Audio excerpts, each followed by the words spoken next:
Nagpakawala naman ng matinding 9-0 run sa huling 2 minuto ang University of Perpetual Help Altas upang itakas ang 69-60 na panalo kontra EAC Generals sa NCAA Season 101.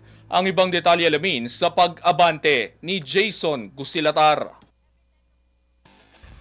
Umusok sa endgame ang University of Perpetual Help Altas matapos magpakawala ng matinding 9-0 run sa huling 2 minuto para itakas ang 69-60 na panalo laban sa Emilio Aguinaldo College Generals sa NCAA Season 101 Men's Basketball Tournament itong Miyerkules sa Playtime Phil Oil Center sa San Juan.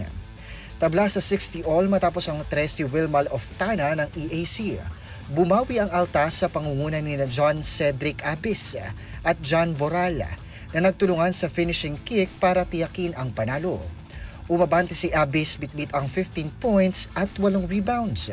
Nagtala naman si Oftana ng 18 points para sa Generals na sinundan ni Aldeo Lucero at Jude Bagay. Umangat sa 6-1 na kartada ang Perpetual Help habang bumagsak sa 3-4 record ang EAC matapos ang kabiguan. Patuloy na nagpapakita ng tikas at disiplina ang Altas na ngayon isa sa mga pinakamainit na kupunan sa unang yugto ng NCAA Season 101. Jason Gusilatar, Abante Sports, Nauna.